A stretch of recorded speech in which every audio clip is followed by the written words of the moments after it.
What did the ancient Egyptian rulers said when they lose this game? It's not Pharaoh. Yeah, okay, let's begin.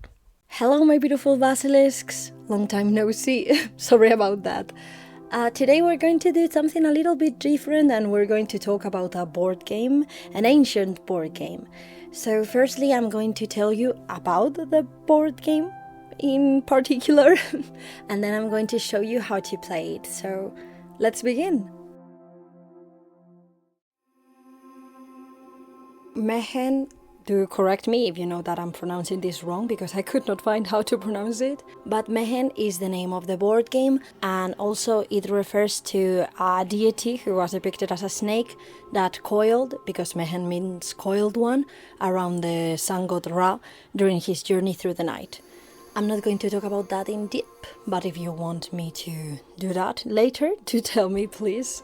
We are not sure if the game comes from the mythological character or if the character comes from the game. We do know that this game has existed around 3000 BC and 2000 BC approximately, but we don't know how to play exactly because they have found references about the game, but the rules are not explained, obviously. And you might be wondering, why talk about this so suddenly? Well, my boyfriend, one of our friends, and I have bought one Mehen game. So I wanted to show you, and as I told you, we really don't know how it's supposed to be played, but archaeologists had thought about different games that could be played with this board. So I'm going to teach you the most popular one, or the one that people usually do. So in different representations of this board, there's different number of boxes, so archaeologists think that they don't matter. It could be any number of boxes, but yeah, this is the one that I have. It's so pretty, please, I love it so much. There are different colors for the different teams, and then you have two types of pieces. The big ones are the lions, and the small ones are the humans. There is also a different number of pieces in each team, in case you want to play with more players. The more players, the less pieces there are going to be in each team. The dices are 4 little boards. In one side they have hieroglyphics, and in the other side they don't. They could also be one side painting or one side whatever, marked differently. And look at them, they're so cute, please, oh my god, I love them. You have to pick the 4 dice and throw them on the board at the same time.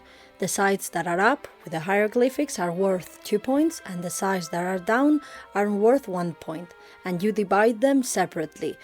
You count in one part the sides up and in the other the sides down. So in this case we have 4 points and 2 points. With 4s and 8s we can take a lion and put them in the tail of the snake. We've got the same numbers, so we can either take a new lion to put it on the tail, or we can take the lion we already have, make it divine, and put it on the head of the snake to make it divine. Okay, another 4, fuck. Okay, we can either take a lion and put it on the tail, or we can make our lion move 4 boxes to the tail. Okay, finally, 6 and 1. So with 6 and 1s, we can make humans appear in the tail. So we take 2 humans and put them on the tail. Now that I have both lions and humans on the table, we're going to just move them around. So a 4 and a 2.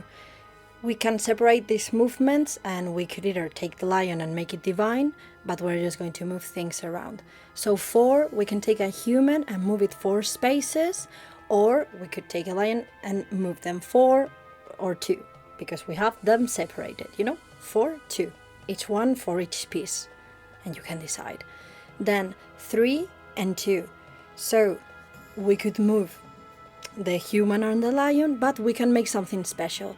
We can make humans help humans, so they can go up and into another row. If we combine these movements, 2 for being on top of the human, 3 to make them move, and so on and so forth. Because you have these movements divided, you can choose to move 1 piece with all of those movements, or 2 pieces with each movements. That's it. So what happens when a lion and a human are against each other? The human cannot get through the lion. The lion eats it. So the human it's stuck in front of the lion. Obviously, if they are from other team. If it's a piece from your team, it's okay. If the lion goes up the human, it's okay. But if the lion ends in the same box as the human, they eat it. If a lion eats another lion, you can revive it. You would need 1 extra lion scream, which is like the 4 of the 8. So instead of 2, you would need 3. But in the case that a human is eaten, it goes out of the game completely. So you have to try to make the most number of humans from your team go up to the head of the snake while eating the humans from the other teams. And whichever one has more humans by the end of the game wins. There's also like a rule which, if you're playing 2 on 2 and you get 3 up, you win automatically. But you know, if you are playing with more people, we play the more humans you have saved, well, the better. Oh, and I forgot to tell you, the 13 last boxes, which is the last turn of the snake, you cannot jump it, even though you have help from other humans. So that's it. That's the game, sir. Did you like it? Did you know it existed? I didn't. And I find it's really easy to play, I promise. And it's fun, it's really cute. Yeah, also sorry for disappearing for so many months. I was supposed to present my final project and I wanted to tell you about it because it has to do with psychology, so it makes sense. But I had trouble with my tutor and he made me go to September, so it's not finished yet. When I finish it, I want to present it to all of you because I liked it a lot and I think it's an important topic. Also, you know, in summer I'm like traveling and I go to a house I have in the countryside where I don't have internet, so it's difficult for me to make videos. But yeah, lovely to see you. Hope you're having a great summer and have a nice Iron Age. Bye!